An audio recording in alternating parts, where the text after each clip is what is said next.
Good morning. My name is Liliana Baglieto, and I'm a SCORE volunteer. I'm very happy and excited to share with you all this Hispanic Heritage Celebration.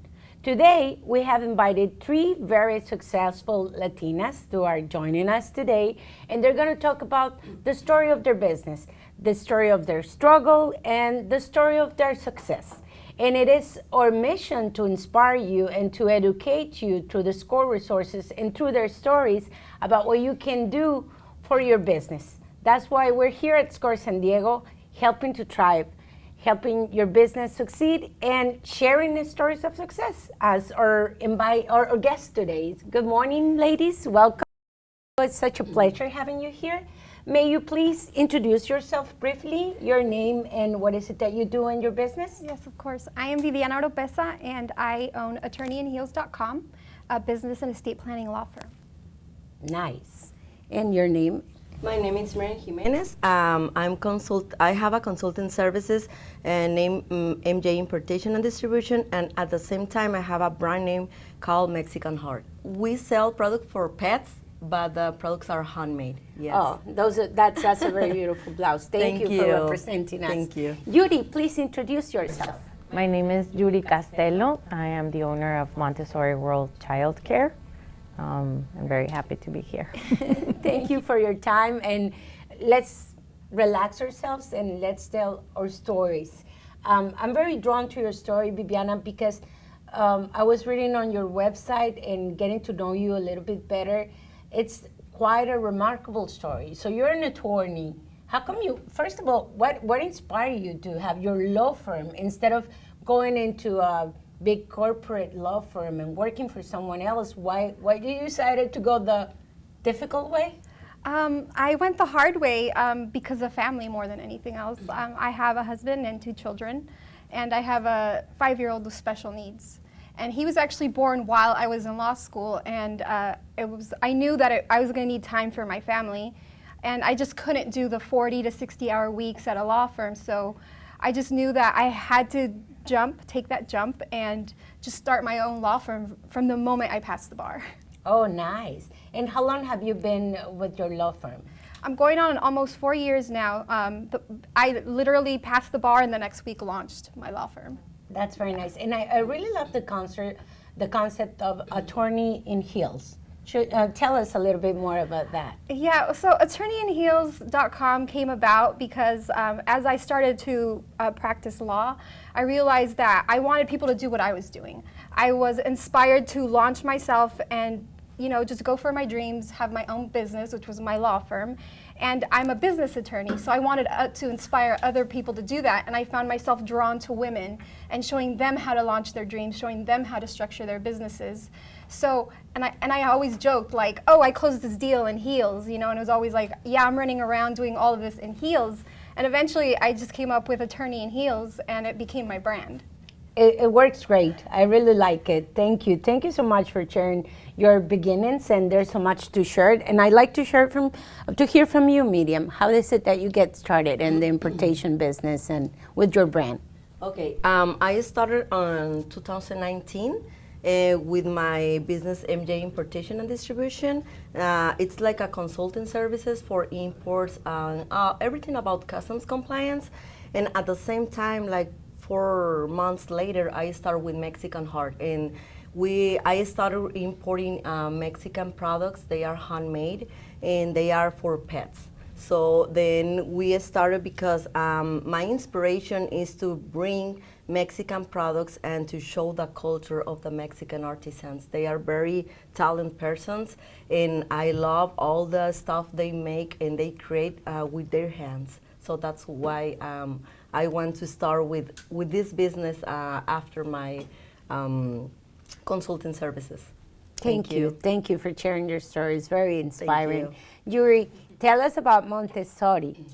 Well, I am a Montessori teacher. I've worked with children for more than 20 years now. And I was very happy at the kindergarten I was working, the last 12 years before I opened my business. But I just kept thinking to myself all the time, like, this can't be it.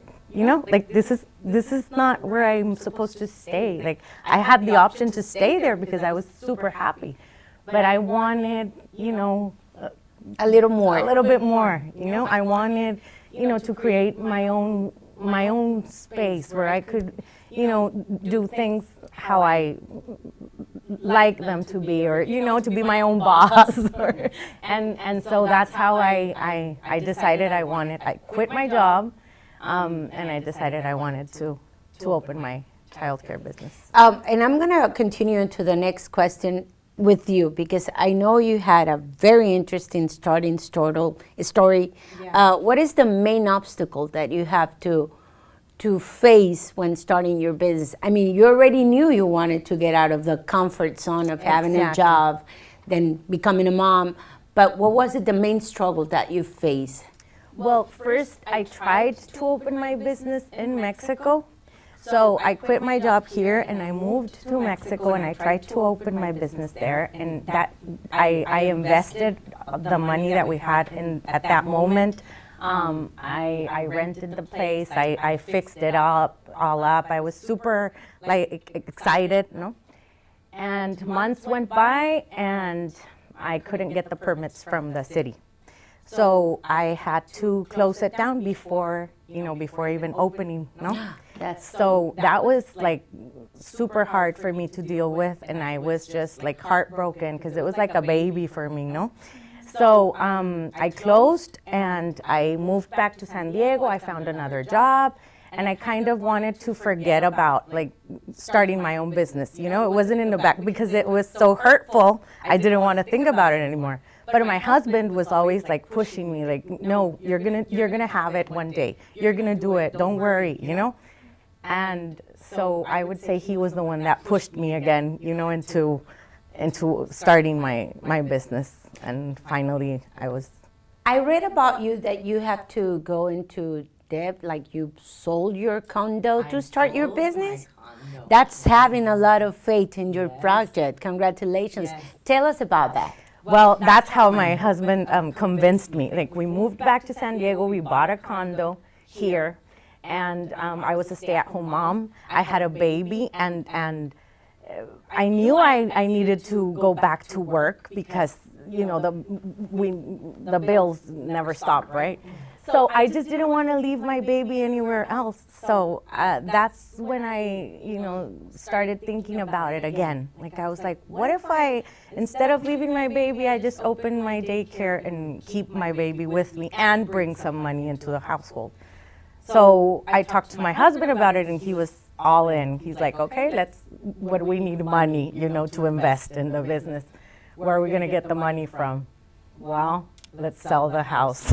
And we did. You did. We did. We sold our first condo, and that's how we opened my business. And I'm very lucky, you know, that I've had a successful business now for 3 years, and so yeah. Congratulations on taking that big leap of faith. Yeah, it's a big risk, but it was. Congratulations. Yeah. And you, Viviana, what was the biggest obstacle that you faced when you were starting your business? I think the biggest obstacle was like just learning as I went, because I didn't work at a law firm before opening my own law firm. So there was like, you don't know what you don't know, right? So I had a great support system. I actually launched through California Western Law School's Access to Law initiative, and they have a network of attorneys that help you launch your law firm, and if you need anything, you reach out to them and they teach you how to do certain things in law that you don't have experience in. So I used them a lot. That was one of the things, like not knowing what you don't know and learning to run a law firm as I went. I think that was more than anything else. So you have a lawyer who was a mentor to you through your beginnings. Yeah, I have several lawyers that were always reaching out to me and were always in touch with me. There was an estates attorney here in San Diego, Elizabeth Blust, and she was always on my, you know, speed dial, as well as other people that I went to law school with as well. So I had a great support system, but yeah, there was also a learning curve for sure. It's very interesting and very humbling that you show your appreciation for those who mentor you. And that brings me to SCORE San Diego, because that's one of the things that you get when you enjoy when you join SCORE San Diego. Any business, any small business owner, they get matched with a mentor because you are lucky enough to go to school and have your connections, but sometimes people start their business on their own. They're immigrants or they're new to the city or they don't know the system. But SCORE San Diego can match you with a mentor according to your needs and help you to the process. I just wanted to bring that up for all the people watching Yeah, us. and SCORE, through the Women's Business Center, actually, I get a lot of people that go to them and they call me and I guide them in their launch of their structure of their business. So, I mean, that's how I got highly involved with this, through Hera Hub and through the Women's Business Center and through SCORE.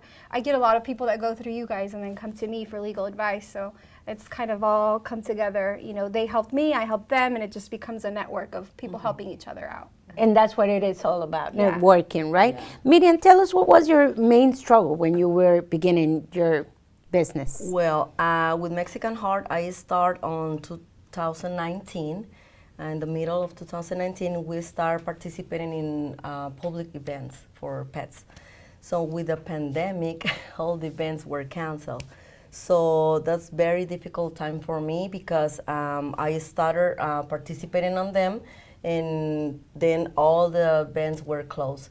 So I don't have at that time we don't have the website or online store or something to sell my products. So that's when I went to Women's Business Center, to SBDC, and I started taking some like courses with advisors from Women's Business Center and from SBDC, and they say, you know what, you have two ways: or you close your business, or you continue and moving on and looking for another option. So that's why I start with my Etsy online store, and we start with well, because my main products are for pets. But then with the pandemic, the people want mask, the face mask. And the artisans say, you know what, we are creating handmade face masks. And I say, oh, no, thank you, because we are in another product line. And then my advisor say, why not? Why not? They are Mexican, they are handmade, they are in the same way that you are doing. It's not for pets, but it's a demand. And I say, it's well, opportunity in the market. I can try, and I try in Etsy. Then I open I was working like for 6 months to open my online store for the ponchos and all the stuff for pets. And right now I have my online store and I have my Etsy shop. But I was advised, well, I received advice from SBTC, from SCORE, from Women's Business Center.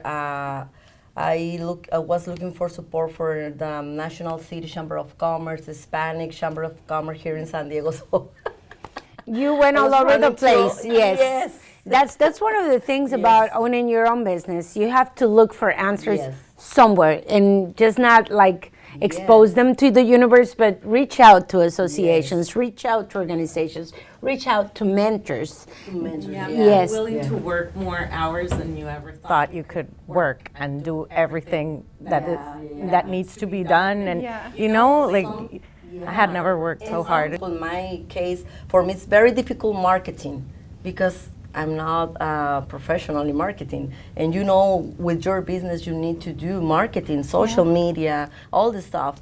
And these organizations, they provide all the support. They provide all the support. The teaching tools. Yeah, tools and everything. I say, oh, yes, I can do that. I can do that. And sometimes entrepreneurship or owning your own business can be quite a lonely place, right? Because you're the accountant, you're the seller, you're the director, you're HR. You actually tend to your clients and do like, you wear many hats, right? Yes. And when it's a very successful, even if you have a team that helps you and supports you, you still have to make decisions on your own. So how do you guys make sure that you are taking the time, or what resources do you guys use to make sure that you're taking care of yourselves? What is it that you guys do to be able to comfort you and to to reward you for your hard work, because you don't have a boss that is going to give you a raise or it's going to put a medal or a pin in your blazer. How do you guys reward yourself or take care of yourselves? I would love to hear that, Viviana. I would love to say that I go to spas and get treatments and I, am able to relax, but unfortunately I rarely do that. But for me, I go see clients anywhere they need me. I'm one of few Spanish-speaking estate planning attorneys, so I have clients all over. I have Orange County, LA, so I have long drives, and I love long drives because one, I'm by myself. I don't have screaming kids in the car with me.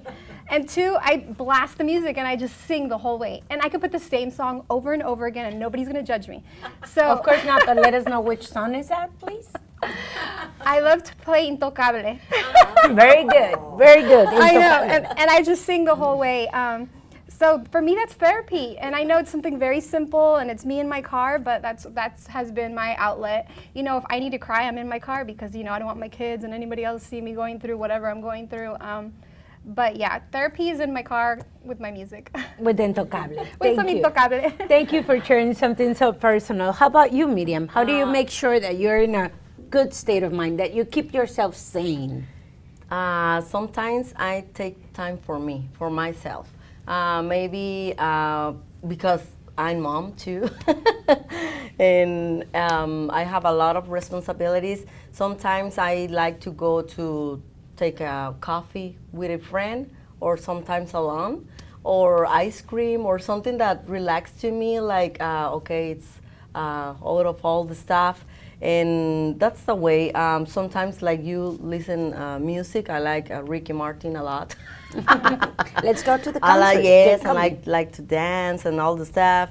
And sometimes read a book when I was alone. And that's the way that I am very relaxed person. But it's difficult. It's difficult when you have a lot of, as you mentioned, we are accountant, we are the marketing, we are the boss, we are all this stuff. I'm doing everything. I have the support for my family, my husband, but I have 2 kids, so it's difficult sometimes because they are teenagers. So we need to be focused on them too, and the family, and we have like a lot of dishes coming out of the kitchen at the same time, right? Like chefs say. Yeah. How about you, Yuri? You have a baby too, and I have a baby. I have a husband, and well, I go to yoga. Like that's where I leave all my stress. That's not negotiable for me. I have to go to yoga, and I can't make it to my mat every day.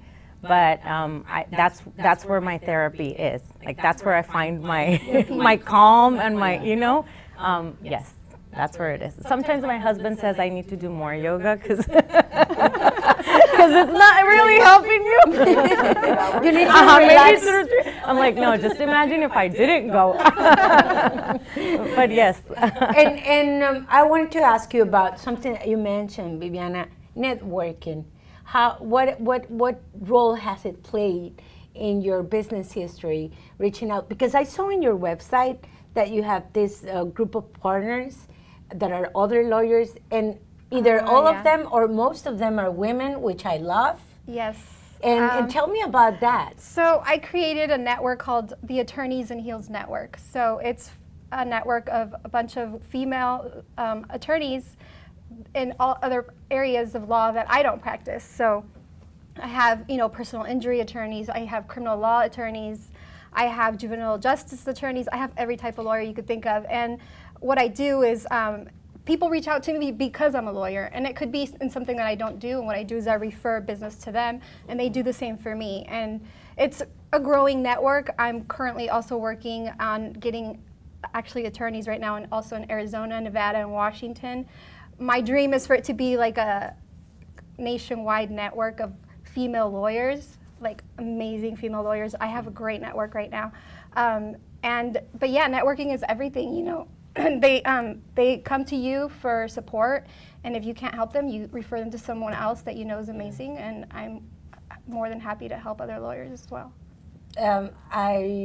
I'd like to ask you, what do you think it is, and I'd like you to share with the public, Why is it important to you that those are female lawyers, not just lawyers, but female lawyers? I actually wrote an article about this, but about only 1% of attorneys are female Latinas attorneys. So for me, you know, I think, I don't even remember the numbers exactly, but somewhere around 18 to 20% of the population is Hispanic within certain regions. And, you know, I'm sure the number's way higher. I think, but Depending on the state. Yeah, but depending yeah. on where you're at. But we have this large network of Hispanics that they need, you know, they have legal needs in all areas. And there's very few attorneys to represent them in those areas. And there's even very much few Latina attorneys. So for me, it was always, you know, how do I uplift the female lawyers that people need, right? So for me, it's kind of like one of those things of my heart where I just want to have mostly like a all Latina. I mean, it's hard to get like an all Latina network, but I do have mostly female attorneys. Most of them are Latinas. I want us to be represented, you know, because people need us. And representation is important, and we need to see more successful entrepreneurs from the Latino community. That's why at SCORE San Diego we're doing this effort, bringing success stories like yours, because we want people to see themselves as a success and that they can make it in this country. Why is it important for you, for instance, Miriam, that you brought your heritage as an intrinsic, as the heart of your business? Actually, it's called heart. Why was it? Because I'm very proud of being Mexican. So that's the part that I want. I'm in another country. I have about 19 years here, but I don't forget all when I started in Mexico and my career, my family, all my stuff was there. And when I got married, we moved to United States, but I don't forget all my culture. So I want to share with other countries here in USA and in other countries all about my culture. So that's why I started this business with Mexican Heart, because the products are handmade. And this is like, for me, it's very important to other countries can know about the talents of the artisans, that they are a very important community in Mexico, in the south of Mexico.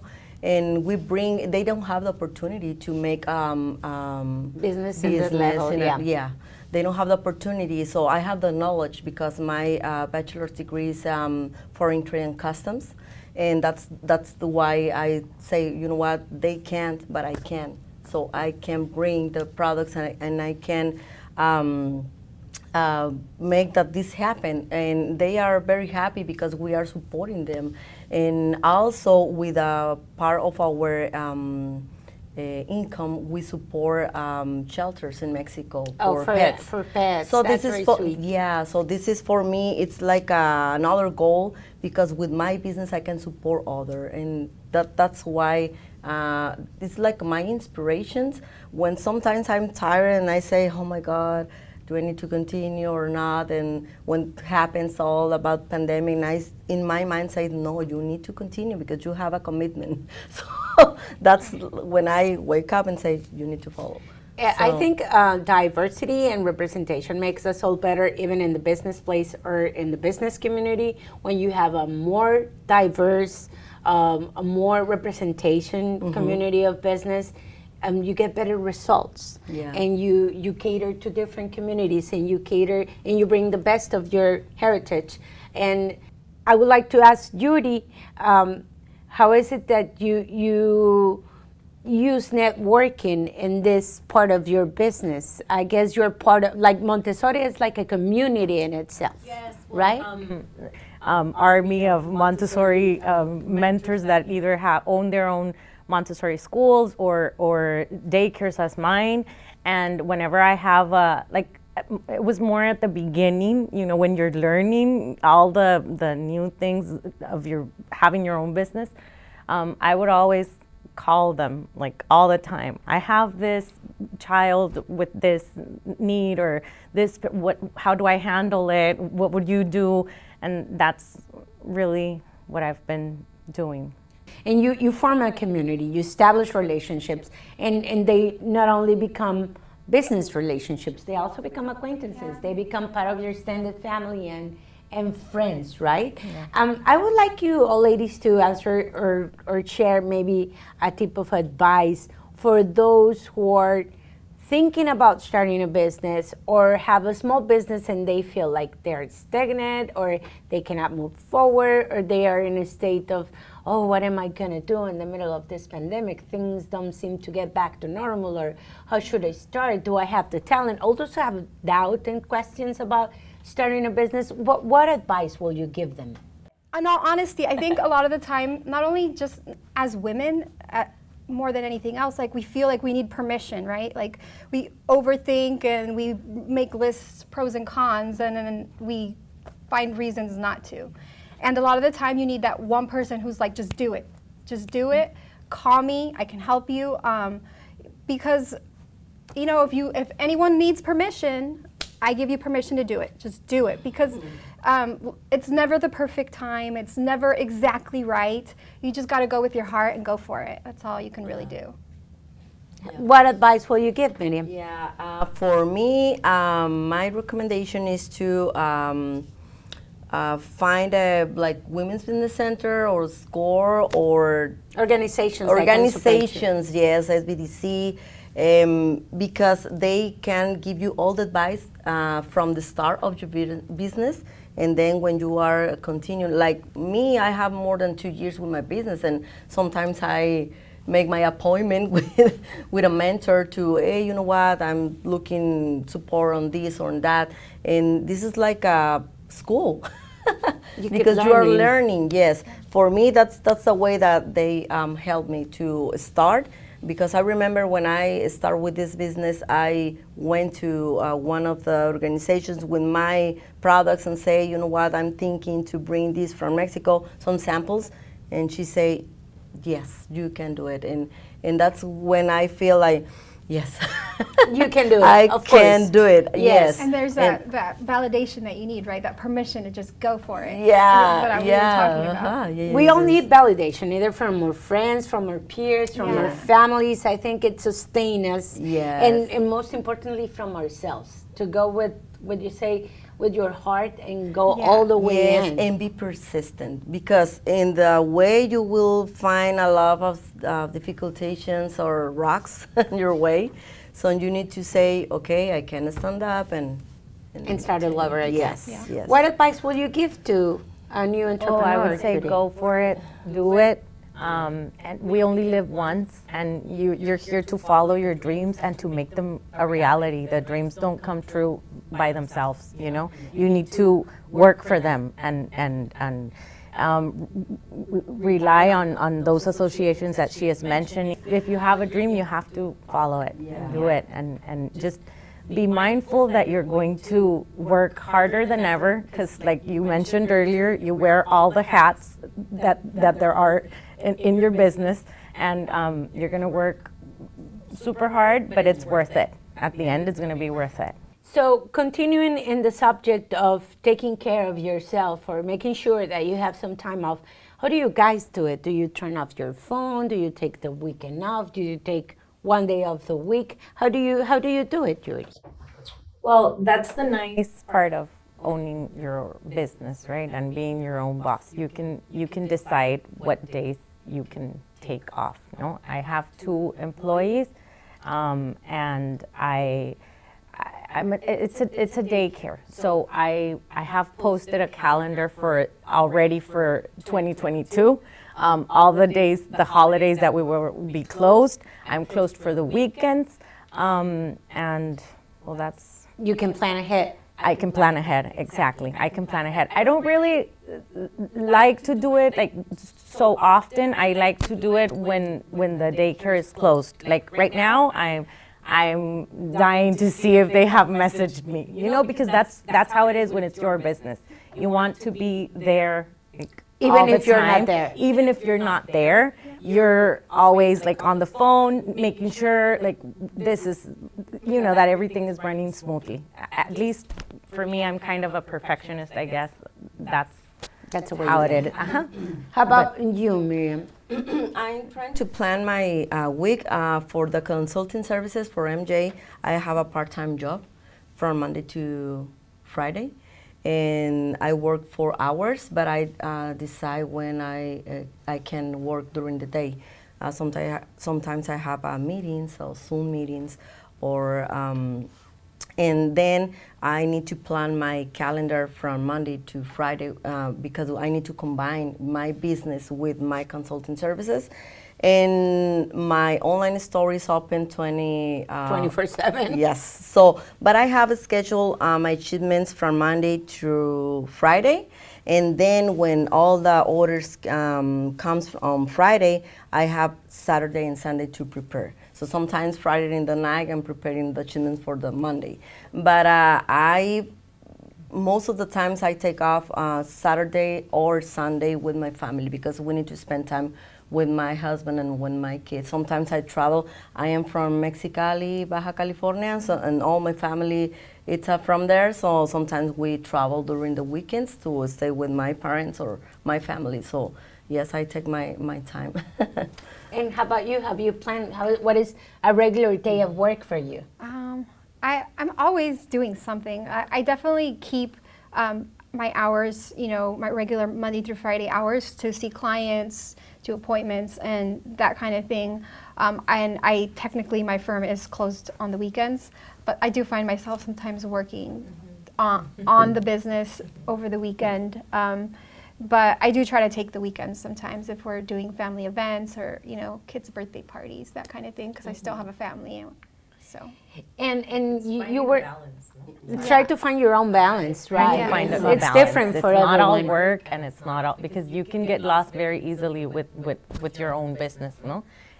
I'm there. It's in my house. So I go downstairs on a Saturday morning at 9 a.m. to make myself a coffee, and then I saw a paper that I forgot to, I don't know, and I'm sitting down on my computer drinking. I'm like, no, this is not, So Yeah. it's hard. I'm but stuck to my cell phone a lot because if something comes through that is important, I need to get to it. I am a lawyer, so if my clients are having whatever emergency they think they're having, I do try to get back to them right away. So I'm always stuck on my phone, but I do try to every once in a while just completely turn it off. Yeah. Especially if I'm sitting with family and we're having a party, like I leave the phone inside and I don't want to be rude to people and actually enjoy conversations and enjoy family. But it's a struggle. And I want to ask you, you mentioned that you have a virtual assistant. When did you know was the right time to have that in your business? The right time is when, you're overwhelmed. No, it's really just the small things that when you're no longer doing what your trade is, then that's when you know. Like I'm a lawyer, so I should be practicing law. So you bring people in when, you need somebody to be doing the, menial tasks like checking your emails, responding to people on your social media, organizing your work week, that kind of thing is probably something I shouldn't be spending my time on. I should be spending my time in front of clients and doing client work, which is a higher billable hour, right? So it's just really just sticking to your trade. Because I think it comes a moment when you're starting your business that you need to make that decision. Yeah. Stick into your trade, make what is most productive of your time instead of trying to do everything. Yeah. But in your case, for instance, Yuri, you have employees, and because the nature of daycare. But how do you know that you're hiring the right employee, and how do you know how to go through that process when you're starting a business? Well, I interview. I interview them, I call, ask for references, and and you have to like the person that you're sitting, when you're interviewing someone, you have to like them. If there's not like a chemistry, I'm not going to be working with you all day, Yeah. And I've been fortunate, I think, I have a very good team right now that I'm very happy with, and I just hired them like 2 years ago maybe. And one of them is started last year. Miriam, do you have employees or you work all by yourself, or who helps you do your task? by myself. You're now by yourself, and I hope you soon have like a ton of employees and start growing I even think more. yes, because right now I'm trying to looking for places to put all my stuff for the pets accessories. So I'm looking for places to have my products. So maybe I'm thinking to have a person that make all the inventories and delivers and all the stuff. Right now we have a That would be a job opportunity right there if someone is interested. yes, soon, maybe I think in a couple of months, because I'm working right now with some places to pull all my stuff, and then I think I will need, because I'm working too, so I will need help. Most likely, we all Yes. need help to grow, and it's part Yes. of what we. You know, I wanted to make a comment to all of you. Like, your business, in a way, was born out of the necessity to be able and available for your family, for your special needs kid. Your idea of going back to your dream was born out of the way you don't want to be separated from your kid either, and your business is taking care of kids, so it was a perfect match. You're working from home, so I think this idea that we women take into consideration the equilibrium in the workplace, to have a balance in the workplace, to have a workplace that is consistent with our values, makes for better companies. Even if we're small companies or big companies, having into consideration that not everything is work, that life happened regardless of work or not. It's a very interesting factor that most women bring to the table when they're starting their business. So it really makes sense to me what you guys are saying. Like, this is the life that I have, and I have to adapt my work to my life, not my life to my work. Yes. Right? Mostly because life is life. You don't want work to be the one-all be-all. You want to enjoy your family, enjoy the people that you love, and be able to have a lifestyle outside of what you do. And I think that's that's the beautiful thing about being an entrepreneur. It's you are chasing your dream, and your lifestyle revolves around the things that you love. For all the people watching this Zoom, we want to ask you to post your questions over the chat and in the chat window over here. And at the end of this conversation, our success stories, our panelists are going to share their answers. If you have a particular question for them, go ahead and write it on the chat, please. And we're going to continue about money, the money thing. How do you guys handle your finance? Do you make a plan? How do you know how much you charge for what you do? I mean, in the lawyer business or in business, in law advice, I guess there's like a rate or a thing going on, but what do you decide it is the fair amount to charge a client? I always try to have a fair rate, so I talk to my network of attorneys that guide me on what the going rates are for what I'm charged, for depending on what I'm doing. But it's definitely guidance from my network of, what the going rate is for what I do. The market kind of sets up your price, right? Yeah, the market sets the price, and then also you try to provide value, so you have to charge for that value. So. Value, experience, the closeness, the type of relationship you establish with your clients, and your reputation has a value as well. Yes, for sure. And how about in your case, Yuri? I guess there's quite a lot of competition in childcare. How do you know how much you can charge? I always reach out to YMCA, and they are the ones that give me like the rates for the child cares around my area, and that's how I decide. And I call them every year. Every year the rates change. So what advice will you give to women that, how do they know that they're charging the right amount and they're able to make a living? I think it's essential. We should not be afraid of numbers and making the math to know what a reasonable pay for us will be, regardless of the business earnings. Do you pay yourself a salary? Do you get yourself a paycheck, or just how do you handle that? I handle myself on business distributions. I don't officially put myself on payroll. I probably eventually will do that. But I definitely have to look at, my overall, what my business is. I do forecast every year of where my firm is and where I need it to go, and I break it down based on, what my overhead is and what my cost of running it is going to be. And I try to stay on track, and I set, certain revenue goals. I am also a finance person, so I'm very set on making sure that I can have a clear vision for what I'm doing. But as far as how much you should pay yourself, definitely pay yourself, which I charge. I'm very set in my rates, and I don't let people negotiate me down. If they can't pay me what I'm worth, then then they're obviously not for me. And there's always an option for everyone, right? Right. Yeah, and it has to be fair. In your case, Miriam, you're the only one. They provide services. You manage products. Yes. So how do you know you're keeping your inventory healthy? Mm-hmm. That you're making a profit? You plan for your finance. Do you know how do you negotiate when you want mm-hmm. someone who wants to buy you wholesale? You always go the retail way. Tell us a little bit more about that. Yes, when I started the business, that's one of the questions, how to price the products. So definitely I came with Esther Carrillo from Women Business Center. She's a finance advisor, and she helped me with a worksheet mm-hmm. to find, make a plan. Yes, to make a plan and check the price. The price is coming from Mexico, and sometimes the people is thinking, oh, it's cheap. Yes, it's cheap. Yes.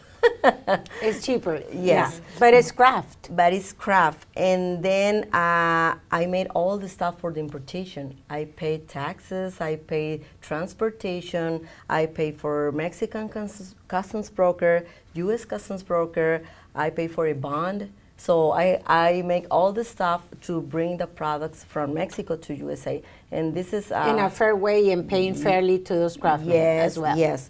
And then sometimes we need to pay for marketing, for ads, and all the stuff. So we need to take all the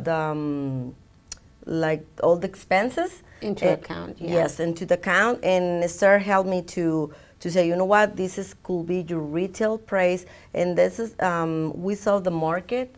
We saw about similar products, and then we find the price for retail.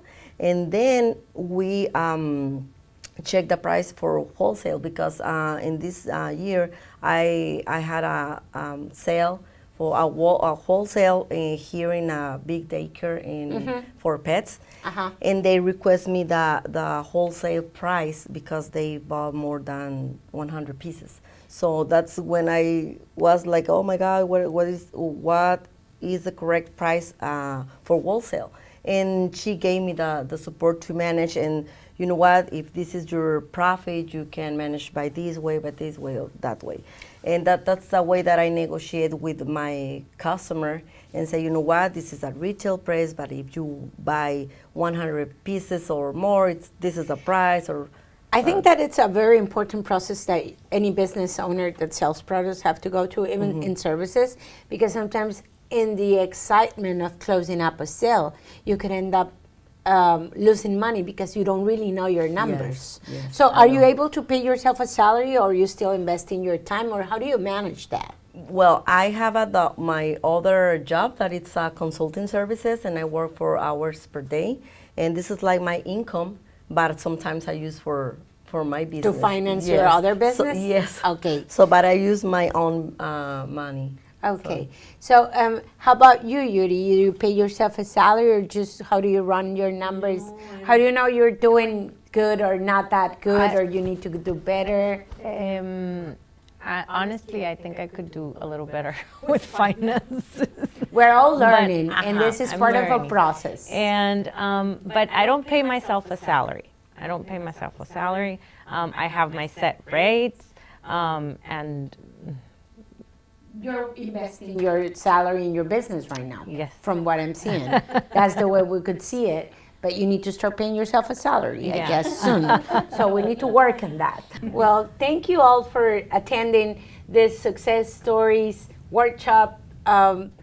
it's a special moment for us to be celebrating Hispanic Heritage Month with 3 very successful Latinas, which time we really appreciate. Thank you for sharing your stories and your experiences. And let us remind you that we have a lot of events. Please visit scoresandiego.org and you will find all the information. We also tenemos mentores que les pueden ayudar en español. For your small business community who wants to be mentored in Spanish, we can help you with that, and we would love to.